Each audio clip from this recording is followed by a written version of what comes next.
Episode की शुरुआत में हम गुनांसो को देखते हैं जो कि एक एनिमेशन कंपनी का सीईओ है और ये इस ड्रामा का मेल लीड कैरेक्टर भी है। फिर हम अपनी फीमेल लीड को देखते हैं जिसका नाम जो जिनशी है। वो एक बहुत ही हार्ड वर्किंग लड़की है और पैसे कमाने के लिए कई सारे छोटे मोटे काम करती है। इसके अलावा वो एक कंपनी में कार्टूनिस्ट का भी काम करती है। अगले सीन में हम गुनांसो को डिफर स्टार नाम की एक कंपनी में देखते हैं जहाँ पर जिनशी काम करती है। असल में गुनांसो का इस कंपनी के साथ एक कॉन्ट्रैक्ट था, लेकिन गुनांसो उस कंपनी से कॉन्ट्रैक्ट को तोड़ देता है क्योंकि वो लोग पुराने फेमस आर्टिस्ट के काम को चुराया करते थे। पर इस बात का इल्जाम वहाँ का जो सीईओ था वो जिनशी पर लगा देता है और कहता है कि ऐसा उसी ने किया है, जबकि ऐसा उसने सीईओ के कहने पर ही किया था। इन सब चीजों के बीच नानसो अपना हाथ काफी जोर से छुड़ाता है जिससे जिनशी के हाथ में जो पेपर्स थे वो सारे नीचे गिर जाते हैं और नानसो उनके ऊपर चढ़कर वहाँ से जाने लगता है। ये देखकर जिनशी को काफी गुस्सा आता है और वो नानसो को दीवार के सहारे घेर कर खड़ी हो जाती है। वो उससे कहती है कि मैं एक आर्टिस्ट हूँ और आप भी इसी फील्ड में हैं, तो आपको मेरे काम की रिस्पेक्ट करनी चाहिए और आपने जितने पेजेस खराब किए हैं उनका मुझे कंपनसेशन दो, वरना मैं आपके खिलाफ कोर्ट में जाऊंगी। जो सुनकर नानसो चुपचाप उसे पे करके वहाँ से निकल जाता है। जिनशी की ऐसी हरकत की वजह से उसे जॉब से निकाल दिया जाता है, तो वो अपने जूनियर कम असिस्टेंट जैंगिन के पास जाती है और उसे पूरा इंसिडेंट बताती है, जहाँ पर हम देखते ही समझ जाते हैं कि ये उसे काफी पसंद करता है, लेकिन उसने अभी तक अपनी फीलिंग्स को छुपा कर रखा है। जिसके बाद हम जिनशी की फ्रेंड को देखते हैं जो कि उसके लिए कुछ चॉकलेट्स और कैश लेकर आती है और बताती है कि ये उसे लकी ड्रॉ में मिले हैं। जो सुनकर वो काफी खुश हो जाती है, लेकिन असल में ये सब उसके भाई ने सू के थ्रू भिजवाया था क्योंकि उसने जिनशी से झूठ बोला था कि वो बाहर जाकर पढ़ाई कर रहा है, लेकिन असल में वो शहर में ही रहकर जॉब कर रहा था ताकि वो कर्जे को उतार सके। इसके बाद नानसो का फैमिली लॉयर उसकी कंपनी में आता है जो उसे बताता है कि आपके फादर की बिल के अकॉर्डिंग आपको इस कंपनी में सीईओ बने रहने के लिए 10% शेयर्स की जरूरत होगी, जो कि आपके फादर ने अपने फ्रेंड मिस्टर जो को दिए थे क्योंकि उन्होंने बुरे वक्त में उसके फादर की काफी हेल्प की थी। इसीलिए उसे उनके परिवार का ख्याल रखते हुए मिस्टर जो की बेटी से शादी करनी होगी, यही उनकी आखिरी इच्छा है। ये सब जानने के बाद नानसो अपने असिस्टेंट जियांग से उस लड़की की डिटेल्स मांगता है। तब उसे पता चलता है कि ये तो वही लड़की है जिससे आज सुबह उससे बदतमीजी की थी। अब जब ये दोनों कार में होते हैं तो जियांग नानसो से पूछता है कि क्या आपका उसे शादी करना जरूरी है, तो नानसो कहता है कि ये मेरे फादर की आखिरी इच्छा थी, इसीलिए मैं इसे पूरी करना चाहता हूँ, पर क्योंकि मेरे पास उसे डेट करने का टाइम नहीं है इसलिए मैं उसे डायरेक्ट शादी के लिए प्रपोज करूंगा। जो सुनकर जियांग कहता है कि ये सब आप मुझ पर छोड़ दीजिए क्योंकि उसकी फैमिली पर काफी ज्यादा कर्जा है और आए दिन कई सारे लोग कर्जा मांगने के लिए उनके पास आते रहते हैं, तो किसी तरह आप उसे गुंडों से बचा लेना जिससे वो आपके प्यार में गिर जाएगी। इसी बीच हम देखते हैं कि ये सब जैशन के साथ असल में हो रहा था और सही वक्त पर नानसो वहाँ पर एंट्री मारकर उसे बचा लेता है।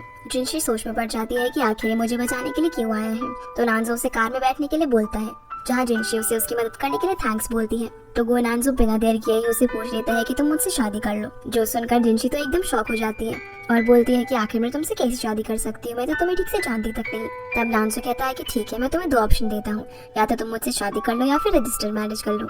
जिनशी बोलती है कि अरे ये कैसे ऑप्शन हुए, ये दोनों तो सेम ही है। अब क्योंकि वो बारिश में भीग गई थी तो नानसो उससे अपना कोट उतार कर देने लगता है, लेकिन जिनशी गलत समझ लेती है और उसे 2 थप्पड़ मारकर वहाँ से चली जाती है। जब इससे बात नहीं बनती तो जियांग नानसो को काफी सारे आइडियाज देता है, जैसे कि कभी वो जिनशी के लिए बुके भिजवाता है तो कभी बहुत सारी खाने पीने की चीजें।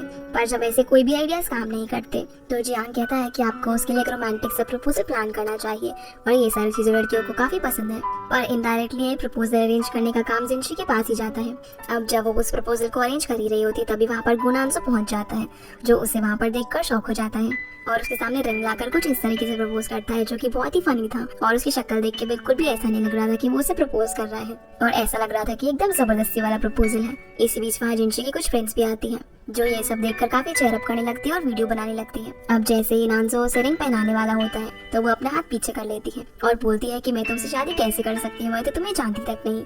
जो सुनकर नानसो कहता है कि ठीक है कोई बात नहीं, मैं तुम्हें 5 सेकंड का समय देता हूँ, तब तक तुम सोच लो और फिर मुझे बता देना। अब जैसे ही 5 सेकंड पूरे होते हैं वो उसे बताने के लिए बोलता है, पर जिनशी फिर भी मना कर देती है और वो उसके बार बार पूछने पर भी मना करके वहाँ से चली जाती है। पर फिर वो उसके पास दोबारा आती है अपने पैसे मांगने के लिए, जो कि उसने ऑलरेडी पे कर दिए थे, और जैसे ही वो अचानक से गिरने वाली थी तो नानसो उसे बचा लेता है। पर जिनशी उसे अपने इतने क्लोज देखकर उसके पैर पर लात मारकर वहाँ से चली जाती है, जहाँ नानसो की शक्ल एकदम देखने लायक थी। अब क्योंकि जियांग के सारे आइडिया फेल हो गए थे इसीलिए अगले दिन नानसो ऑफिस जाकर उस पर भड़क जाता है। तो जियांग कहता है कि मेरे पास एक आइडिया और है, आप उसे हैंडबैग दो क्योंकि लड़कियों को हैंडबैग्स काफी पसंद होते हैं। इसलिए नानसो काफी सारे हैंडबैग जिनशी के कॉलेज भेज देता है, जो देखकर वो भड़क जाती है और सीधा नानसो के ऑफिस पहुंच जाती है। वहां जाकर वो रिसेप्शनिस्ट से गुनांसो के बारे में पूछती है तो रिसेप्शनिस्ट बोलती है कि आप उनसे अपॉइंटमेंट के बिना नहीं मिल सकती। पर जिनशी रिसेप्शनिस्ट को चकमा देकर नानसो के पास पहुंच जाती है, जहाँ वो उससे उसके सारे गिफ्ट वापस लेने को कहती है। तो नानसो बोलता है कि अभी मैं बहुत ही इंपॉर्टेंट काम कर रहा हूँ तो तुम बाद में आना। जिनशी बोलती है कि जब तक तुम गिफ्ट्स वापस नहीं लोगे मैं यहाँ से कहीं नहीं जाने वाली। नानसो कहता है कि अगर मैं गिफ्ट्स को वापस ले लूंगा तो क्या तुम मुझसे शादी करोगी। जिनशी कहती है कि मैं भला तुमसे शादी क्यों करूंगी। तो नानसो कहता है कि क्योंकि मैं हैंडसम हूँ, स्मार्ट हूँ और इंटेलिजेंट हूँ, इसीलिए तुम मुझसे शादी कर लो। ये सब बोलते बोलते वो जिनशी की तरफ जा रहा था, जिस वजह से पीछे होते होते वो सोफे पर गिर जाती है और गिरते गिरते वो नानसो की टाई पकड़ लेती है, जिससे वो भी उस पर गिर जाता है और उनकी एक्सीडेंटली एक किस हो जाती है। अब उनको इस कंडीशन में ऑफिस के सारे एम्प्लॉइज देख लेते हैं और जैसे ही नानसो उन सभी को एक साथ देखता है तो वो अचानक से बेहोश होने लगता है, क्योंकि पास्ट में उसके साथ ऐसा कुछ हुआ था जिसकी वजह से उसे क्राउड से डर लगता था। इसके बारे में हमें आगे पता चलेगा। इसी बीच वहाँ पर नानसो का असिस्टेंट जियांग आ जाता है, जो कि उसे सीधा हॉस्पिटल लेकर जाता है, जहाँ जिनशी नानसो से कहती है कि शायद तुम मेरी वजह से बेहोश हो गए। तो नानसो कहता है कि ठीक है, तो फिर तुम मुझसे शादी कर लो।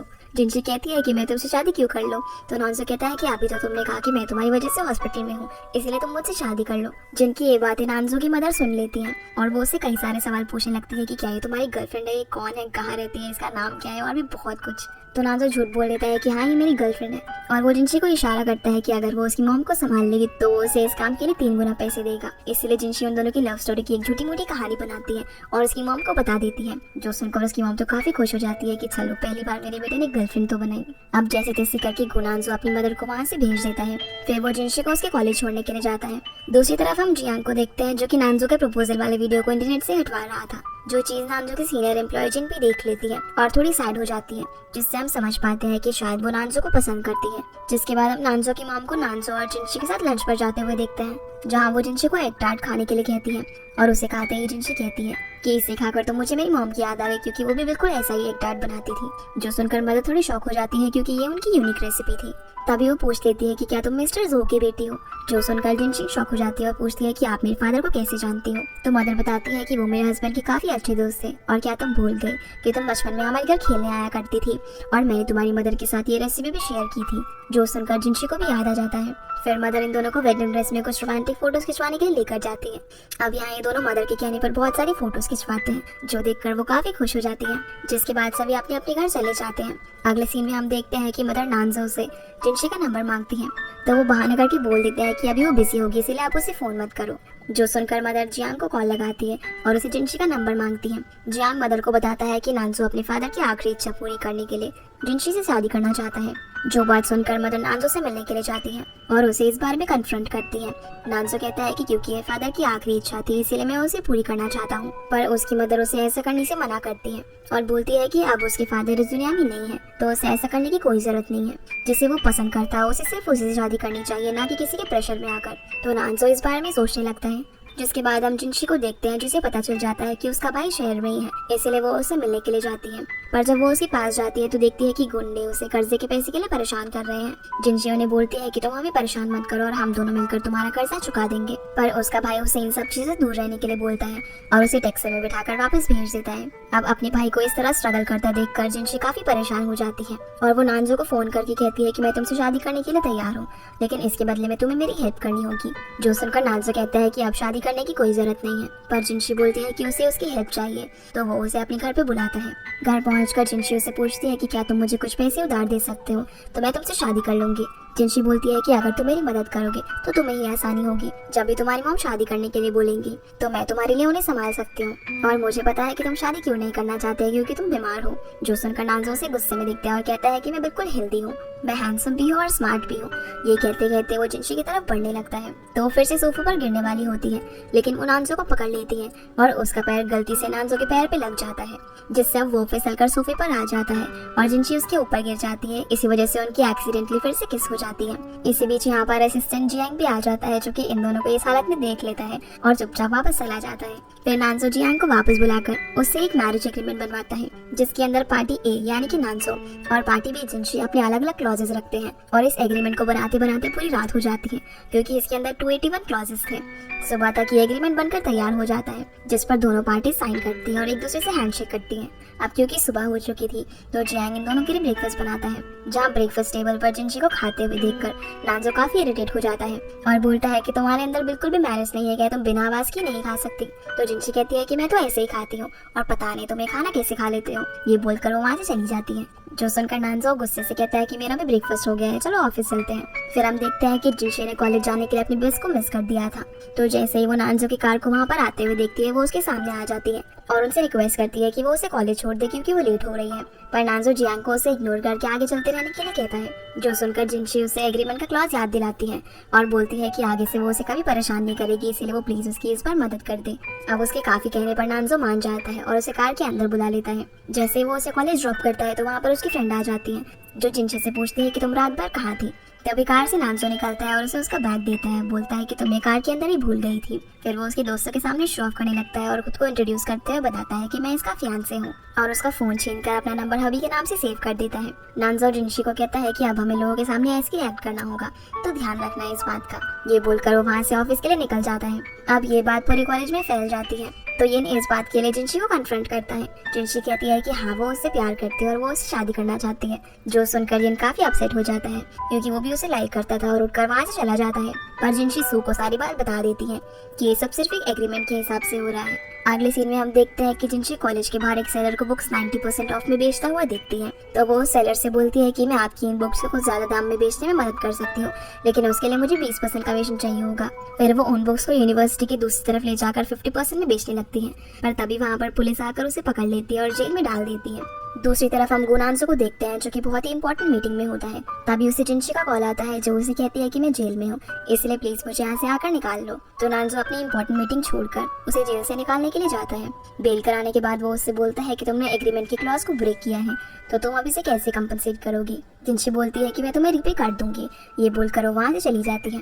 कॉलेज पहुँचने पर हम उसे उसकी टीचर के पास देखते हैं, जहाँ उसे पता चलता है कि जिन लोगों से उसकी फैमिली ने पैसे लिए थे, उन लोगों का पैसा ना चुकाने की वजह से उन गुंडों ने जिनशी के हॉस्टल का पाइप तोड़ दिया और इस सब की वजह से उसके रूममेट्स को भी काफी ज्यादा परेशानी चुकानी पड़ी।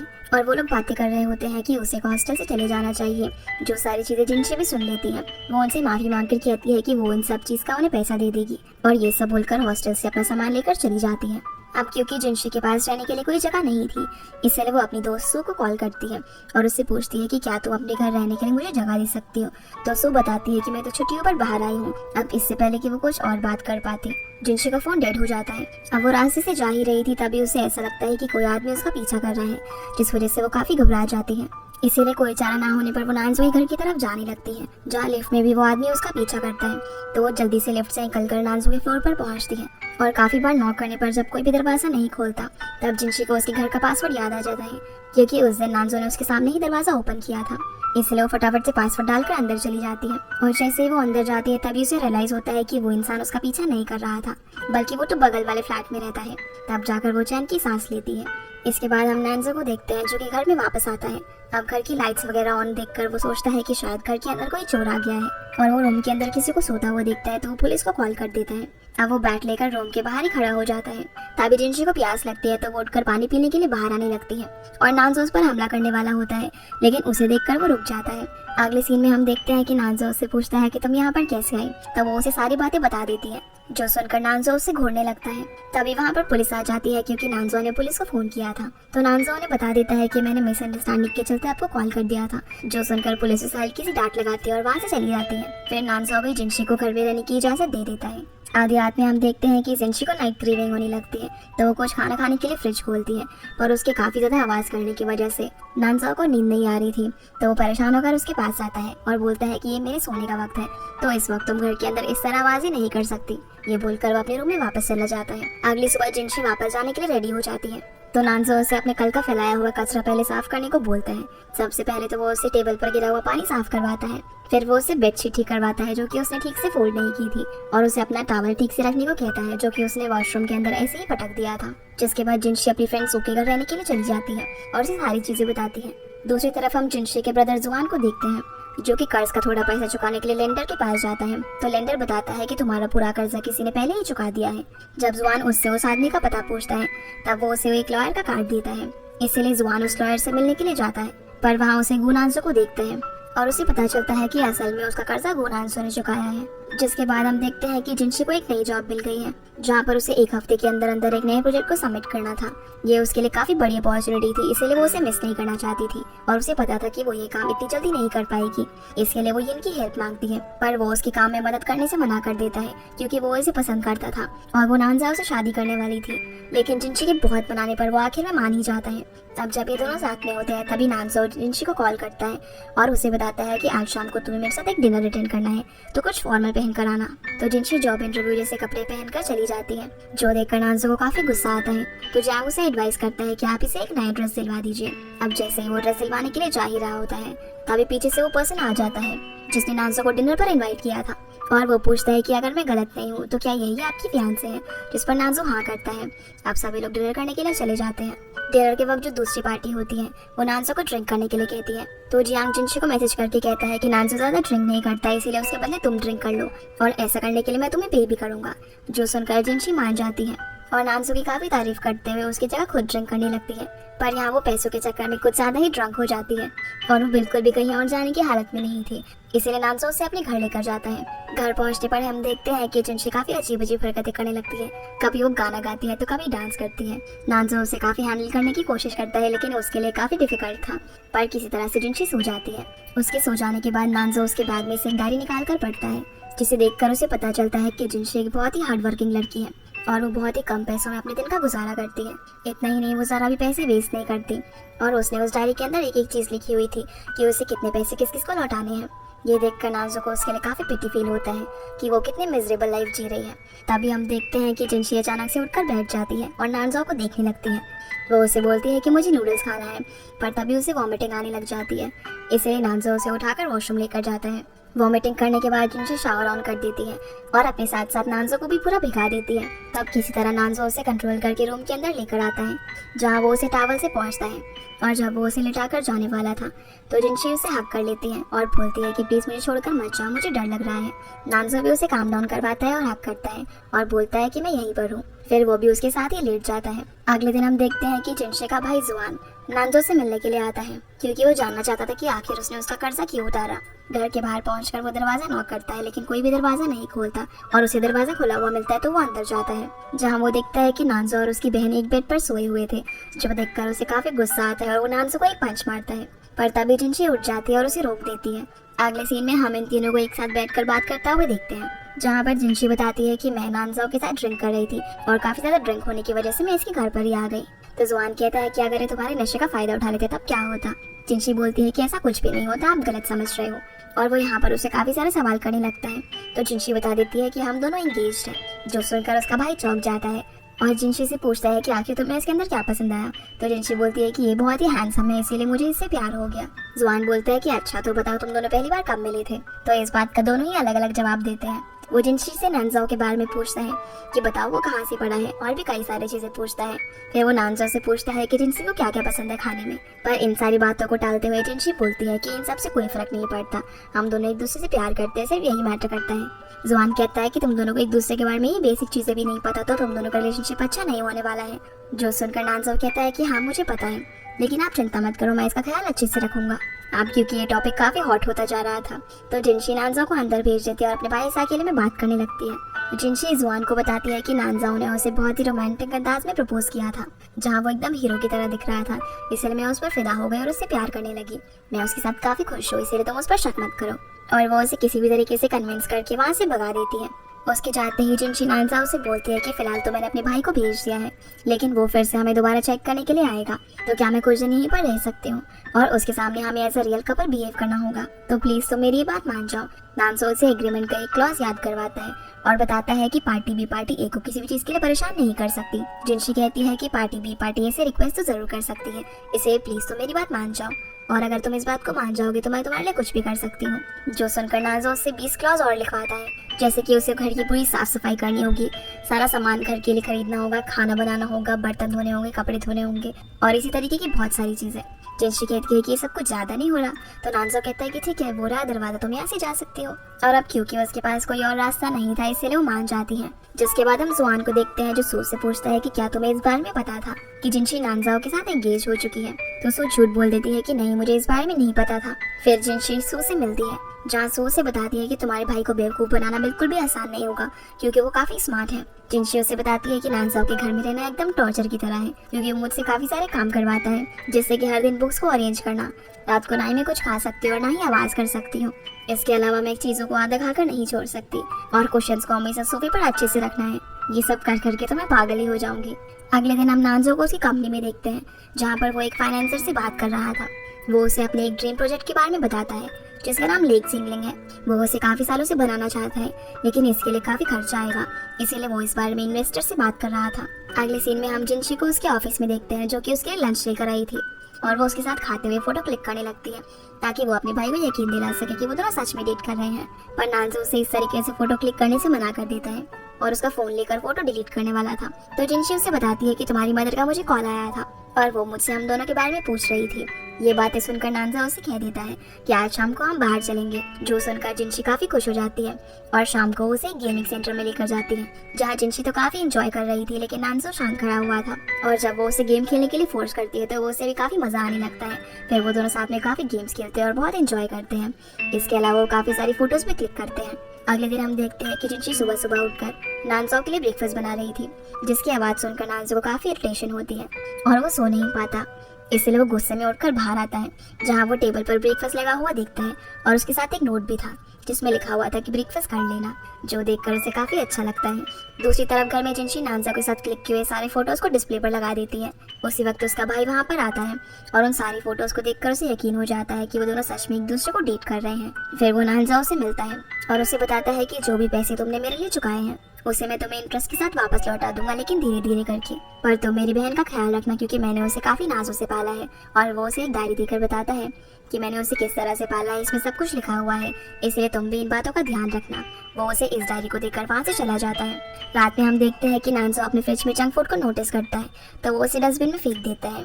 अब जब वो दवाई खाने के लिए जा रहा था तभी डोरबेल बजती है और उसके हाथ से दवाई पानी के ग्लास में मिलकर मेल्ट हो जाती है। जब वो डोर ओपन करता है तो वहाँ पर एक डिलीवरी बॉय था जो कि कुछ नूडल्स लेकर आया था। तो नानजो कहता है कि ये मुझे नहीं चाहिए, ये बोलकर दरवाजा बंद कर देता है। जब जिनशी वहाँ पर आती है तो उससे पूछती है कि क्या तुमने डिलीवरी ले ली। तो नानजा कहता है कि मेरे घर पे जंक फूड खाना अलाउड नहीं है। ये बोलकर वो अपने रूम में चला जाता है, जो सुनकर जिनशी को काफी गुस्सा आता है। वो फ्रिज में जाकर देखती है कि उसने एक पार्सल रखा हुआ था, लेकिन उसे पता चलता है कि नानजो ने वो भी फेंक दिया, जिससे उसे और भी ज्यादा गुस्सा आ जाता है।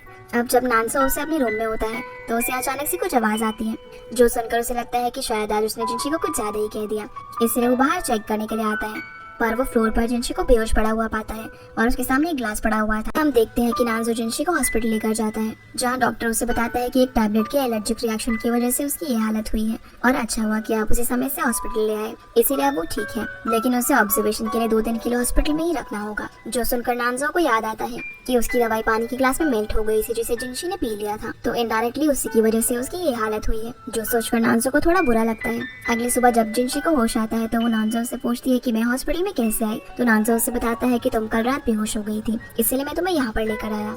जिनशी कहती है मैं तो काफी सालों से बीमार नहीं हुई हूँ, तो मैं अचानक से बेहोश कैसे हो गई। पर यहाँ नानजो उसकी बातों को टाल देता है।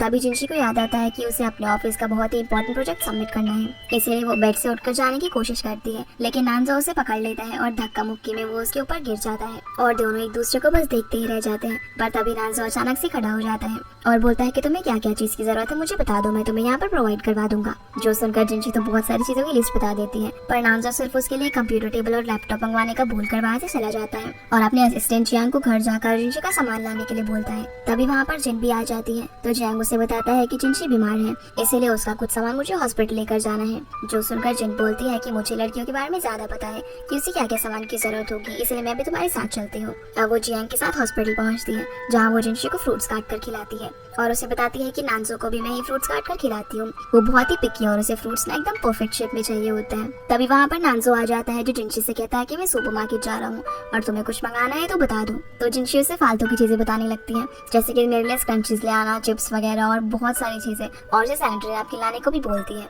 जो सुनकर नानजो थोड़ा ऑकवर्ड हो जाता है और वहाँ से चला जाता है। सुपरमार्केट में जाकर नानजो जिनशी का बताया हुआ सारा सामान खरीदता है, इवन सैनिटरी नैपकिन्स भी, जो देखकर जियांग पूछता है कि आप उसकी कितनी केयर करते हो, कि आप सच में उससे प्यार करने लगे हो। पर नानजो उसकी बात को टाल देता है। हॉस्पिटल वापस आने पर नानजो जिन और जियांग को वापस से ऑफिस भेज देता है और खुद जिनशी के पास ही रुकता है, पर वो कहती है कि तुम भी अपने काम पर जा सकते हो और मुझे अकेले में काम करना ज्यादा पसंद है। उसके जाते ही वो यिन को साथ में काम करने के लिए कॉल करती है और उसे आते वक्त खाने के लिए जंक फूड भी लाने को बोलती है। यिन आते ही उससे पूछता है कि वो हॉस्पिटल में क्यों है, तो जिनशी उसे बता देती है कि वो बेहोश हो गई थी इसीलिए वो हॉस्पिटल में है, और फिर वो दोनों साथ में काम करने लगते हैं। इसी बीच वहाँ पर नानजो आता है, जो देखता है कि जिनशी को जो ड्रिप लगी हुई थी वो खत्म हो गई है। ये देखते ही वो काफी पैनिक करने लगता है और इनको डांट लगाते हुए बोलता है कि अगर तुम उसकी केयर नहीं कर सकते तो तुम्हें यहाँ पर नहीं आना चाहिए था। तभी नर्स वहाँ पर आकर नई ड्रिप लगा देती है, लेकिन नानजो तो अभी भी इनको डांट ही जा रहा था। लेकिन यिन भी अब चुप नहीं रहता और बोलता है कि अगर तुम्हें इसकी इतनी फिक्र है तो तुम इसे छोड़कर क्यों गए। अब ये सुनकर वो उसे मारने ही जा रहा था, पर जिनशी उसका हाथ पकड़ लेती है और बोलती है कि प्लीज नाराज मत हो, मेरा काम खत्म होने के बाद वो यहाँ से चला जाएगा। इसलिए नानजो भी इनके साथ ही बैठ जाता है, जहाँ वो इन दोनों को एक साथ काम करते हुए देखकर काफी जेलस होता है। और जैसे ही जिनशी का काम खत्म होता है तो वो इनको वहाँ से जाने को बोलता है। तभी जिनशी को उसके भाई का कॉल आता है, जो उसे बोलता है कि मैं तुम्हारे घर के बाहर हूँ और तुम्हें खाना देने के लिए आया हूँ। जिनशी बहाना करके बोलती है कि मैं तो अभी ऑफिस में हूँ और आज मैं ओवर टाइम करूंगी, इसलिए तुम घर वापस चले जाओ। पर उसका भाई बोलता है कि ठीक है, मैं तुम्हें ऑफिस में खाना देने आ जाता हूँ। पर जिनशी बोल देती है कि मैं अभी इंपॉर्टेंट मीटिंग में हूँ और ये बोलकर फोन कट कर देती है। फिर वो अपनी फ्रेंड सू को कॉल करती है और उसे बताती है कि प्लीज तुम किसी भी तरह से मेरे भाई को 2 दिन के लिए नानजाओ के घर आने से रोक लो, क्योंकि मैं अभी हॉस्पिटल में और मैं नहीं चाहती कि मेरे भाई को इस बारे में पता चले। जहाँ सू पहले दिन तो जुआन को अपना मॉडल बनने के लिए कहती है और अगले दिन वो उसे अपने साथ फ्लावर अरेंजमेंट क्लास में लेकर जाती है, जहाँ काम खत्म होने के बाद वो जिनशी से मिलने के लिए जाने वाला था। पर तभी सू बहाना करके कहती है कि उसके पेट में काफी दर्द हो रहा है, जो देखकर जुआन उसे हॉस्पिटल चलने को कहता है, पर सू मना करती है, लेकिन वो उसे जबरदस्ती अपनी पीठ पर बिठाकर हॉस्पिटल ले जाने लगता है। दूसरी तरफ हम जिनशी और नानजाओ को हॉस्पिटल में वॉक करता हुआ देखते हैं, जहाँ नानजाओ उससे बताता है कि आज तुम्हें हॉस्पिटल से डिस्चार्ज कर दिया जाएगा, जो सुनकर वो काफी खुश हो जाती है। तभी वो सू और अपने भाई को हॉस्पिटल में आता हुआ देखती है और सू भी जिनशी को देख लेती है, इसीलिए वो उसे गले लगाकर कहती है कि मुझे काफी दर्द हो रहा है। तब जिनशी भी उसे वहाँ पर देखकर नानजाओ के साथ एक बोर्ड के पीछे छुप जाती है और यहाँ हम एक बार फिर से इन दोनों को काफी क्लोज देखते हैं। सू को डॉक्टर से दिखाने के बाद जुआन को पता चलता है कि वो बिल्कुल ठीक है, इसीलिए वो सीधा जिनशी के पास पहुंच जाता है। जिनशी और नानजा जुआन के सामने ऐसी एक्टिंग करते हैं जैसे कि वो दोनों काफी अच्छे कपल हो। जिनशी नानजा को डार्लिंग बुलाती है और उसके लिए जूस लाने को बोलती है, तो नानजा उसके लिए जूस बनाकर लेकर आता है। अब उन दोनों का ऐसा बिहेवियर देखकर जुआन को कंफर्म हो जाता है कि वो दोनों सच में एक रिलेशनशिप में है और वो वहाँ से चला जाता है। जिनशी जब अपने भाई को छोड़कर आती है तब वो नानजो से कहती है कि अब मेरे भाई को यकीन हो गया है कि हम रिलेशनशिप में हैं, इसलिए अब वो यहाँ पर आकर हमें तंग नहीं करेगा और इतने दिनों तक तुमने जो मेरी हेल्प की उसके लिए थैंक यू। वैसे मैंने जितना सोचा था तुम उतने बुरे भी नहीं हो, पर अब मैं तुम्हें और ट्रबल नहीं करना चाहती, इसीलिए मैं कल सुबह यहाँ से चली जाऊंगी। जो सुनकर नानजो थोड़ा सोच में पड़ जाता है और बोलता है कि ठीक है, लेकिन अपना सामान समेट कर जाना। रात में हम नानजो को देखते हैं, जो कि इस बारे में सोच रहा था कि जिनशी अब घर से जा रही है और उसके साथ बिताए हुए मोमेंट्स को याद कर रहा था। वहीं जिनशी भी पूरे घर की साफ सफाई कर रही थी और वो भी नानजो के साथ बिताए हुए मोमेंट्स को याद कर रही थी। अगली सुबह जिनशी अपना सारा सामान पैक करके नानजो के रूम में एक नोट रखने के लिए जाती है, पर तभी वहाँ वो एक लेटर पर कंपनी का नाम छपा हुआ देखती है, जिससे वो सोच रही थी कि उसने कहाँ देखा है। पर तभी उसे घर में किसी के आने की आवाज आती है, इसलिए वो बाहर हॉल में जाती है, जहाँ वो देखती है कि नानजो की मदर आई है। मदर जिनशी से पूछती है कि तुम यहाँ पर क्या कर रही हो, पर जिनशी उनकी बात को टालते हुए बोलती है कि मैं आपके लिए पानी लेकर आती हूँ। और मदर इस बात से काफी खुश थी कि वो दोनों साथ में रह रहे हैं। तभी वो जिनशी से पूछती है कि तुम ये सामान लेकर कहाँ जा रही हो, तो वो बोल देती है कि वो यहाँ से जा रही थी। जो सुनकर मदर कहती है कि क्या तुम दोनों का झगड़ा हुआ है, तुम चिंता मत करो, अगर नानजो तुम्हें घर से बाहर निकालेगा तो मैं उसकी टांगे तोड़ दूंगी। दूसरी तरफ हम नानजो को उसके ऑफिस में देखते हैं, जहाँ वो एक बहुत ही इंपॉर्टेंट मीटिंग अटेंड कर रहा था, लेकिन हम देख पाते हैं कि उसका ध्यान मीटिंग के अंदर बिल्कुल भी नहीं था और वो तो सिर्फ जिनशी के घर छोड़ के जाने के बारे में ही सोच रहा था। पर तभी वहाँ पर रिसेप्शनिस्ट आती है, जो उससे बताती है कि जिनशी आपसे मिलने के लिए आई है। ये सुनते ही वो फटाफट मीटिंग छोड़कर बाहर उससे मिलने जाता है, जहाँ जिनशी उससे बताती है कि मैं अब तुम्हारा घर छोड़कर नहीं जा सकती, क्योंकि मैंने सुबह जाने के लिए अपना पूरा सामान पैक कर लिया था और मैं जा ही रही थी। पर तभी तुम्हारी मम्मी आ गई और उन्होंने कहा कि अगर तुम मुझे घर से निकालोगे तो वो तुम्हारी टांगे तोड़ देगी, जिसमें मैं तुम्हारी कोई भी मदद नहीं कर पाऊंगी। जो सुनकर नानजो खुश तो बहुत होता है, लेकिन बिल्कुल भी अपने चेहरे पे दिखाता नहीं है। जिनशी बोलती है कि तुम चिंता मत करो, हम दोनों कोई ना कोई रास्ता जरूर निकाल लेंगे और जब तक मैं तुम्हारे घर पर हूँ उसका मैं तुम्हें रेंट पे करूंगी। जिनशी बोलती है कि तुम जो बोलोगे मैं वो काम करूंगी और मैं इसका तुमसे कोई पैसा भी नहीं लूंगी। पर अपनी बातों से नानजो को कन्विंस ना होता हुआ देखकर जिनशी उसके सामने इमोशनल ड्रामा करने लग जाती है। तब नानजो उसे रोककर कहता है कि तुम मेरे घर में रह सकती हो। जो सुनकर जिनशी खुशी से पागल हो जाती है। फिर नानजो को उसकी मदर का कॉल आता है, जो कि उससे मिलने के लिए बुलाती है, तो नानजो अपनी मदर से मिलने के लिए जाता है। मदर पूछती है कि तुम्हारे और जिनशी के बीच में क्या चल रहा है, क्या तुम दोनों सच में डेट कर रहे हो? तो नानसो हाँ बोलता है, जो सुनकर मदर थोड़ा ड्रामा करती है और पूछती है कि क्या ये सब तुम अपनी फादर की आखिरी इच्छा के लिए कर रहे हो, और अगर ऐसा है तो तुम्हें ऐसा बिल्कुल भी नहीं करना चाहिए। पर नानसो बोल देता है कि मैं सच में उसके साथ रहना चाहता हूँ। जो सुनकर उसकी मदर काफी खुश हो जाती है और बोलती है कि मैं भी यही चाहती थी, क्योंकि मुझे पहली नजर में ये जिनशी काफी पसंद आ गई थी और वो तुम्हारे लिए एक अच्छी पार्टनर रहेगी। ये सुनकर नानसो अपनी मदर को वियर्ड लुक देता है। मदर फिर उससे बोलती है कि तुमने उससे झगड़ा क्यों किया और तुम उसे घर से क्यों निकाल रहे थे, और अगर तुमने ऐसे फिर से किया तो मैं तुम्हारी टांगे तोड़ दूंगी। जो सारी बातें सुनकर नानसो को भी काफी खुशी होती है, लेकिन वो अपने चेहरे पर बिल्कुल भी नहीं दिखाता। रात में जब नानसो ऑफिस से वापस लौट रहा था, तभी उसे जिनशी का मैसेज आता है, जो कि उसे जियांग और जिन को डिनर पर इनवाइट करने के लिए कहती है, क्योंकि उन दोनों ने उसके हॉस्पिटल में काफी मदद की थी। आगे हम देखते हैं कि डिनर करने के लिए जियांग अकेला आता है, क्योंकि जिन की तबीयत खराब थी, जहाँ जिनशी नानसो को उसे उसके घर में रखने के लिए थैंक्स बोलती है। जियांग बोलता है कि तुम तो बहुत ही स्मार्ट निकली, बस डिनर खिला के थैंक यू बोल रही हो। तो जिनशी पूछती है कि अच्छा तो बताओ मुझे क्या करना चाहिए। जियांग बोलता है कि तुम्हें इनसे शादी कर लेनी चाहिए। जो सुनकर नानसो शर्मा जाता है और जिनशी उसे चुप करा देती है। फिर जिनशी जियांग को क्रैब्स खाने के लिए देती है, जो कि उसने उसी के लिए बनाए थे, जो कि जियांग सारा खा जाता है। जिसके बाद हम इन दोनों को ड्राइंग रूम में रीड करता हुआ देखते हैं। इसी बीच जिनशी को याद आता है कि जब वो हाई स्कूल में पढ़ती थी, तब जो पर्सन उसे पढ़ाई के लिए स्पॉन्सर किया करता था, वो उसे एक लेटर लिखकर भेजता था, जिस पर कि उसी कंपनी का नाम था, जो कि आज सुबह जिनशी ने नानसो के रूम में देखा। इसीलिए वो नानसो के पास जाकर इनडायरेक्टली उससे पूछती है कि क्या तुम लेटर्स लिखते हो, पर नानसो मना करके वहाँ से चला जाता है। तभी वो कुछ फाइल्स लेकर वापस आता है और उन्हें जिनशी के सामने रखकर कहता है कि अब से तुम एक हफ्ते के लिए मेरी असिस्टेंट बनोगी। जो सुनकर जिनशी कहती है कि मैं भला तुम्हारी असिस्टेंट क्यों बनूं। नानसो उसे जियांग को एक वॉइस मैसेज सुनाता है, जिससे हमें पता चलता है कि जो क्रैब्स जिनशी ने उसके लिए बनाए थे, उन्हें खाकर उसे फूड पॉइजनिंग हो गई है और अब वो कुछ दिनों तक ऑफिस नहीं आ पाएगा। नानसो उसे बोलता है कि क्योंकि अब तुम्हें उसकी तबीयत खराब की है, इसलिए तुम्हें उसका काम करना होगा, और बोलता है कि कल मेरे एक इम्पोर्टेंट कंपनी के साथ मीटिंग है, इसलिए मुझे 6:30 बजे उठा देना। अगली सुबह हम देखते हैं कि 6:30 बजे का अलार्म बजता है, लेकिन जिनशी उसे बंद करके दोबारा से सो जाती है, और जब वो उठती है तब तक 7:50 हो चुके थे। जो देखकर वो जल्दी से भागकर नानसो को उठाती है। जब नानसो का टाइम पूछता है तो वो उस पर काफी गुस्सा करता है, पर जिनशी कहती है कि चिंता मत करो, मैं तुम्हें टाइम से मीटिंग में पहुंचा दूंगी। जिसके बाद हम देखते हैं कि जिनशी फटाफट से रेडी होकर आ जाती है, लेकिन नानसो तो आराम से तैयार हो रहा था। जिनशी उससे बोलती है कि तुम लड़के होकर तैयार होने में इतना टाइम लगाते हो, और फटाफट से उसे रेडी करती है। फिर वो कार बहुत तेज ड्राइव करके उसे मीटिंग के लिए ले जाने लगती है, पर क्योंकि रास्ते में थोड़ा टाइम बचा था, इसलिए वो लोग ब्रेकफास्ट के लिए रुकते हैं। पर नानसो वहाँ पर ब्रेकफास्ट नहीं करता, क्योंकि उसे वहाँ का खाना अनहाइजीनिक लगता है। अब जैसे ही वो कार के पास आता है, तो देखता है कि उनकी कार के आगे किसी और ने अपनी कार पार्क कर दी है, जिस वजह से उनकी कार अब वहाँ से नहीं निकल सकती। ये देखकर नानसो गुस्सा करने लगता है, क्योंकि अब लोग मीटिंग के लिए लेट होने वाले थे। इसीलिए जिनशी उसे एक रिक्शा में बैठाकर मीटिंग के लिए लेकर जाती है। ऑफिस पहुंचते ही जिनशी को वहाँ पर देखकर नानसो से पूछती है कि ये यहाँ पर क्यों आई है। तो नानसो बताता है कि जियांग की तबीयत खराब है, इसीलिए वो कुछ दिन तक ऑफिस नहीं आएगा, इसीलिए जिनशी असिस्टेंट का काम संभालेगी। मीटिंग में जिनशी नानसो को अपने काम के प्रति डेडिकेशन देखकर उससे काफी इंप्रेस हो जाती है और उसे बोलती है कि तुम तो काफी अच्छे इंसान हो, तुम अपने काम के प्रति काफी डेडिकेटेड हो। अब जिनशी रोज नानसो को ऑफिस में असिस्ट करने लगती है, जहाँ वो उसके साथ काफी अच्छे से बिहेव करती है और उसके सारे काम में मदद करती है। रात में नानसो जिनशी का लैपटॉप खुला हुआ देखकर उसकी कॉमिक्स पढ़ने लगता है, जो देखकर वो सोचता है कि इसकी स्टोरी तो काफी अलग है और ये काम तो किसी से भी कॉपी नहीं किया गया, और वो पहले दिन के बारे में सोचने लगता है जहाँ पर उसने उसे उसके काम के लिए बुरा भला कहा था। तभी जिनशी वहाँ पर आ जाती है, जो उसे कहती है कि तुम किसी का काम इस तरीके से नहीं देख सकते, और लैपटॉप को बंद कर देती है। नानसो उसे यहाँ पर अपने पहले दिन के बिहेवियर के लिए सॉरी कहता है, क्योंकि उसने उसे उसके काम के लिए काफी बुरा भला कहा था, जबकि उसका काम कहीं से भी कॉपी नहीं है। जिनशी भी उसे बोलती है कि जब तुम मुझे पहली बार मिले थे तब तो मुझे बिल्कुल भी पसंद नहीं थे, लेकिन अब मुझे लगता है कि तुम काफी अच्छे इंसान हो।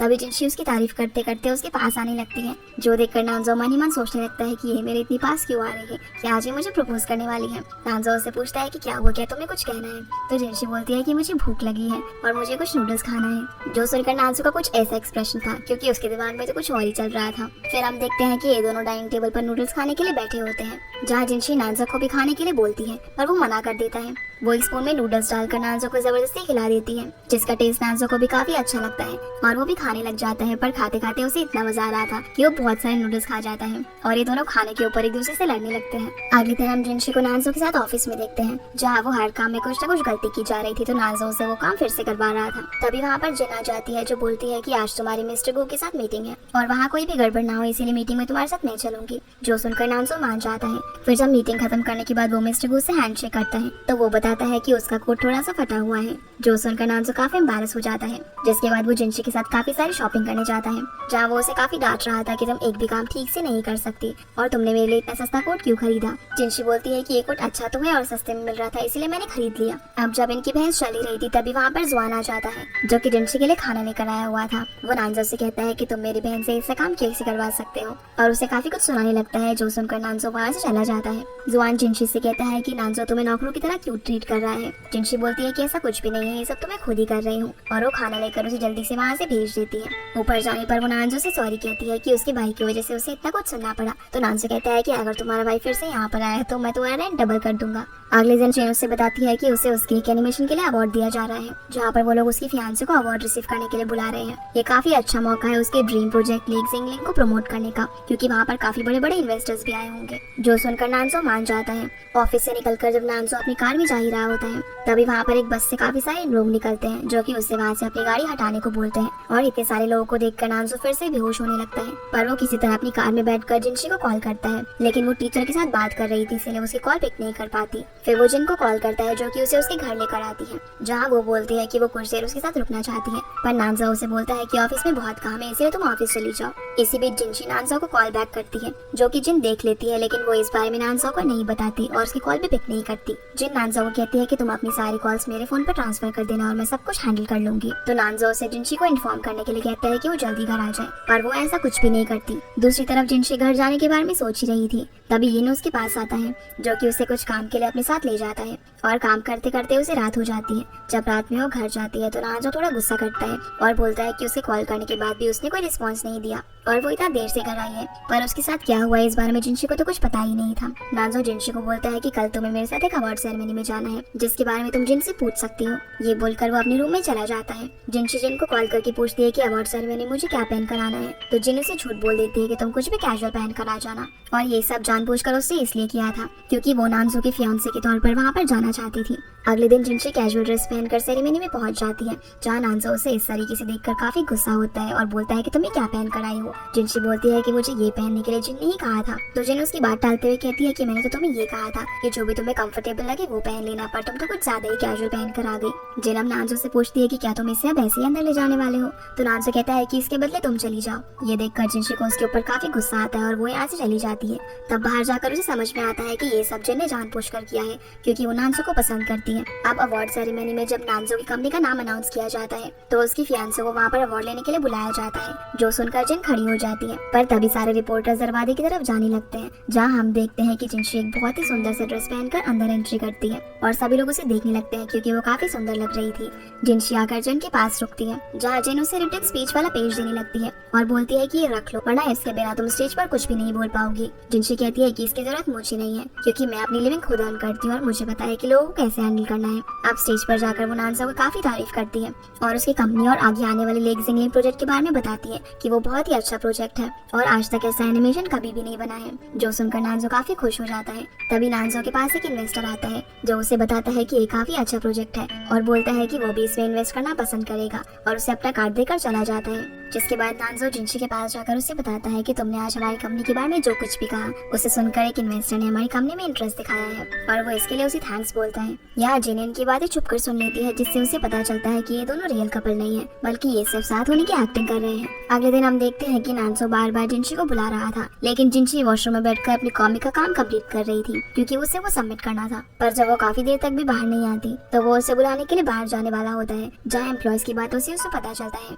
कि जिनशी काफी देर से वॉशरूम में है और वो काफी थकी हुई लग रही थी और साथ में रो भी रही थी, जो सुनकर नानजो को लगता है कि शायद कुछ दिनों में वो कंपनी छोड़कर जाने वाली है, इसीलिए इस वजह से वो काफी दुखी है। और नानजो सोचने लगता है कि अब तो मेरे बिना एक पल भी नहीं रह सकते। तभी जिन उसके पास आती है, जो उसे बोलती है कि मुझे पता चला है कि तुम दोनों रियल कपल नहीं हो, बल्कि सिर्फ कपल होने की एक्टिंग कर रहे हो। तो नानजो कहता है कि ये मेरा मैटर है और मैं सब कुछ संभाल लूंगा। अगले सीन में हम देखते हैं कि जिनशी को उसके बॉस का कॉल आता है, जो बताता है कि फीमेल लीड का जो बॉस है उसका जो कैरेक्टर है वो काफी नॉर्मल है, इसीलिए उसके अंदर कुछ कैरेक्टरिस्टिक्स ऐड करो। अब वो इस बारे में सोच ही रही थी, तभी उसकी नजर नानजो पर जाती है, इसीलिए जो नानजो के कैरेक्टरिस्टिक्स होते हैं वो उसे अपनी कॉमिक के कैरेक्टर में ऐड कर देती है। अब काम करते करते जिनशी का टाइम पर ध्यान ही नहीं जाता। तब नानजा उसे डांट कर मीटिंग के बारे में याद दिलाता है और क्योंकि वो दोनों लेट हो रहे थे इसलिए जिनसी जल्दी से अपना सामान वगैरह पैक करके मीटिंग के लिए निकलने लगती है, लेकिन जल्दी जल्दी में वो मीटिंग वाला पेन ड्राइव वहीं पर गिरा देती है। ऑफिस के बाहर आने पर उसे याद आता है कि नैन्जो की कार तो मेंटेनेंस के लिए गई हुई है, इसलिए वो लोग कैब बुलाने लगते हैं, लेकिन उसको भी आने में काफी देर लगने वाली थी। तो जिनसी उसे भगाते हुए बस स्टॉप पर लेकर जाती है।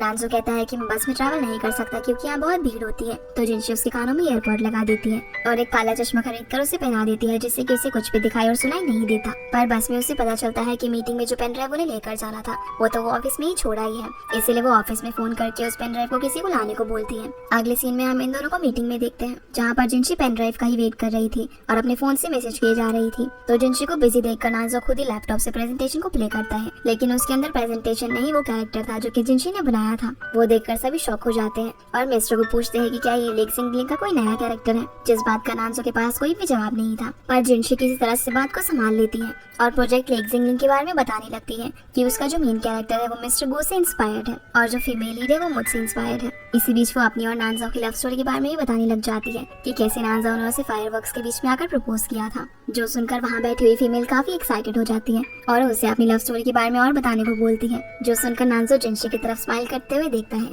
और वो समझता है कि जिनसी उसे प्यार करने लगी है। अब जब ये दोनों लिफ्ट में होते हैं तो नानजा उसे इन्वेस्टमेंट एग्रीमेंट बनवाने के लिए कहता है, जो सुनकर जिनसी काफी खुश हो जाती है और नानजा को हक कर लेती है क्योंकि वो कंपनी इन्वेस्टमेंट करने के लिए तैयार हो गई थी। अगले दिन हम देखते हैं कि जियांग ऑफिस वापस आ जाता है, जहाँ नानजा उसे बताता है कि तुम्हारी एब्सेंस में जिनसी काफी दिन तक मेरे साथ काम कर रही थी तो शायद वो मुझसे प्यार करने लगी है। अब जब जिनसी यहाँ से जा रही होती है तो ऑफिस के सभी एम्प्लॉय काफी दुखी होते हैं और वो उसे एक बहुत ही अच्छा सा फेयरवेल देते हैं, जहाँ जियांग बोलता है कि जिनसी को देखकर तो ऐसा बिल्कुल भी नहीं लग रहा है कि वो दुखी है। नानजो बोलता है कि वो तो सिर्फ खुश होने का प्रिटेंड कर रही है। आगे हम देखते हैं कि नानजो जिनसी को काफी मिस कर रहा था। जियांग उसके पास आता है और बोलता है कि जिनसी तो यहाँ से चली गई, लेकिन शायद वो आपके दिल में काफी सारी यादें छोड़कर गई है और आज पूरे 34 बार आप उसका नाम ले चुके हो। रात में हम जिनसी को घर पर देखते हैं, जो नानजो के एम्प्लॉयज के साथ वीचार ग्रुप पर बात कर रही थी और यहाँ वो नानजो के बारे में काफी बातें कर रहे थे, जैसे कि वो तो काफी खड़ूस है, ऐसा है वैसा है, बहुत कुछ। जो चीज नानजो देख लेता है और उसे उसका फोन छीन लेता है और उसे एग्रीमेंट का एक क्लॉज बताते हुए कहता है कि वो पार्टी की इमेज को हार्म नहीं कर सकती। जिनसी कहती है कि वो गलत समझ रहे हैं, वो तो ऐसा कुछ भी नहीं कर रहे थे। तो नानजो उसे भी ग्रुप में ऐड करने के लिए बोलता है। अब नानजो को जैसे ही ग्रुप में ऐड किया जाता है तो सभी लोग ग्रुप चैट छोड़ कर भाग जाते हैं और एक दूसरा ग्रुप बनाकर उसमें जिनसी को ऐड करते हैं, जहाँ वो लोग उससे पूछते हैं कि उसने नानजो को ग्रुप के अंदर ऐड क्यों किया। तो जिनसी बताती है कि वो मैंने नहीं किया बल्कि नानजो ने खुद ही करवाया है क्योंकि उसने चैट्स पढ़ लिए थे। जो सुनकर एम्प्लॉयज बोलते हैं कि आखिर नानजो ने तुम्हारे चैट्स कैसे पढ़ लिए। तभी नानजो भी इस ग्रुप में ऐड होता है और अवार्ड सेरेमनी वाला वीडियो ग्रुप के अंदर भेज देता है, जिसमें जिनसी नानजो की फियांसे बनकर गई थी, जिससे सभी लोगों को पता चल जाता है कि असल में जिनसी नानजो की फियांसे है। तभी उनके घर की डोरबेल बजती है और जिनसी भागकर दरवाजा ओपन करके अपना ऑर्डर रिसीव कर लेती है क्योंकि उसने बाहर से जंक फूड मंगवाया था। जो देखकर नानजो उसे घूरने लगता है तो जिनसी उससे बहुत रिक्वेस्ट करती है और बोलते हैं कि उसने इतने दिनों से काफी मेहनत की है, इसीलिए प्लीज वो आज उसे ये सब खाने दे। तो नानजो मान जाता है और बोलता है कि खाने के बाद सब कुछ साफ कर देना। इसीलिए जिनसी खाने के बाद सारी सफाई कर देती है, लेकिन वो गलती से एक रूबिक्स क्यूब को भी कचरे के डब्बे में फेंक देती है। अगले सुबह जिनसी के घर आता है उसको खाना देने के लिए। तभी नानजो जिनसी को बुलाता है और उसे टेबल पर रखे रूबिक्स क्यूब के बारे में पूछता है। जिनसी को याद आता है कि कल रात उसने सफाई करते हुए शायद उसे डस्टबिन में फेंक दिया, तो उसे पता चलता है कि सारा कचरा वो बाहर फेंक कर आ गई है। जो सुनकर नानजो को काफी गुस्सा आता है। जिनसी इस बात को बहुत ही कैजुअली लेती है और कहती है कि मैं तुम्हें एक दूसरा खरीद दूंगी। जो सुनकर नानजो को और भी ज्यादा गुस्सा आ जाता है और वो बोलता है कि आइंदा से तुम मेरी चीजों को हाथ मत लगाना और अगर तुम ये नहीं कर सकती तो मेरे घर से चली जाओ। तभी इन बीच में आ जाता है और बोलता है कि तुम इसके साथ इस तरीके से बर्ताव नहीं कर सकते क्योंकि ये तुम्हारे फियांसे है। जो सुनकर नानजो गुस्से में अपने ऑफिस निकल जाता है। नानजो को गुस्से में देखकर जियांग जिनसी को कॉल करता है और उससे पूछता है कि तुम दोनों के बीच में क्या हुआ है। तो जिनसी उसे बता देती है कि उससे नानजो को रूबिक्स क्यूब गुम गया है। जियांग बोलता है कि ये तो तुमने बहुत बड़ी गड़बड़ कर दी क्योंकि वो रूबिक्स क्यूब नानजो के भाई की आखिरी निशानी थी, जिसकी 10 साल पहले मौत हो चुकी है, जिसके बारे में वो किसी से भी बात करना पसंद नहीं करते। जो सुनकर जिनसी को काफी बुरा लगता है और वो कचरे के डब्बे में से सारा कचरा निकालकर रूबिक्स क्यूब को ढूंढने लगती है, जहाँ काफी देर तक ढूंढने के बाद उसे फाइनली वो क्यूब मिल ही जाता है। रात में हम नानजो को देखते हैं जो कि क्लीनिंग डिपार्टमेंट से बात कर रहा था और बताता है कि उसी ने कचरे को रोकने के लिए कहा था क्योंकि उसके अंदर उसकी कोई इंपॉर्टेंट चीज गुम गई थी। तो वो लोग उसे बताते हैं कि आज सुबह ही एक लड़की ने उस रूबिक्स क्यूब को ढूंढ निकाला है, जो करने में वो काफी गंदी भी हो गई थी। घर आकर नानजो रूबिक्स क्यूब को टेबल पर रखा हुआ देखता है और उसके साथ एक नोट भी था जिसमें जिनसी ने लिखा था कि मुझे नहीं पता था कि ये रूबिक्स क्यूब तुम्हारे लिए इतना इंपॉर्टेंट है, और वो उसे सॉरी भी कहती है। दूसरी तरफ हम जिनसी को इनके साथ काम करता हुआ देखते हैं और क्योंकि अभी तक भी जिनसी घर नहीं आई थी इसलिए नानजो उसे कॉल करता है, पर वो उसके कॉल को कट कर देती है क्योंकि वो काम में काफी बिजी थी। पर नानजो को ऐसा लगता है कि वो उससे नाराज है। वही हम जिनसी को देखते हैं जो कि काम करते करते टेबल पे ही सो जाती है। अगले दिन जब नानजो ऑफिस में होता है तो वो सोचता है कि जिनशी रात भर घर क्यों नहीं है, क्या उसे ये पसंद आ गया है। दूसरी ओर जिनशी इनको ट्रीट दे रही होती है क्योंकि उसे उसकी पहली सैलरी मिली थी, जिसका आधा पैसा वो उसे दे देती है। पर हिन उन पैसों को लेने से मना कर देता है और बोलता है कि जब कभी तुम मुसीबत में हो और नानजो तुम्हें अपने घर से निकाल दे तो ये पैसे तुम्हारे काम आएंगे। जिनशी बोलती है कि तुम गलत समझ रहे हो, ऐसा कुछ भी नहीं है। वो रूबिक्स क्यूब उसके लिए काफी इंपॉर्टेंट था, इसलिए उसने मुझे डांटा और जैसा तुम समझ रहे हो वैसा कुछ भी नहीं है। नानजो मुझे अच्छे से ट्रीट करता है। ये सब बोलकर वो वहाँ से उठकर चली जाती है। फिर वो नानजो को 20 महीने का रेंट देती है और कुछ पैसे भी ट्रांसफर करती है, जो देखकर नानजो सोचता है कि ये तो मुझे पैसे लौटा रही है, इसका मतलब ये मुझे जल्दी से जल्दी छोड़कर जाना चाहती है। जिसके बाद हम सू को देखते हैं जो कि उस रेस्टोरेंट में जाती है जहाँ पर जुआन काम करता है और वो उसको खाना देती है। असल में सू जुआन को बचपन से ही काफी पसंद करती थी, लेकिन वो इसे इस बारे में कभी बता नहीं पाई। अब जब ये दोनों बातें कर ही रहे थे तभी सू के ऊपर काफी सारे बॉक्सेस गिरने वाले होते हैं, लेकिन जुआन उसे हक करके बचा लेता है और इनका एक रोमांटिक मोमेंट बन जाता है। घर जाकर सू जिनशी को कॉल करती है और उसे बताती है कि मैं किसी को पसंद करती हूँ, लेकिन मुझे ये नहीं पता कि वो पर्सन भी मुझे लाइक करता है या नहीं। जिनशी उसे बोलती है कि कोई बात नहीं, तुम ट्राई करती रहो और मैं तुम्हें पूरा सपोर्ट करूंगी। फिर वो उससे उस पर्सन का नाम पूछती है, लेकिन सू उसे नहीं बताती। रात में हम नानसो को उसके रूम में देखते हैं जहाँ वो सोच रहा होता है कि जिनशी अभी तक घर नहीं आई, क्या वो उससे नाराज है।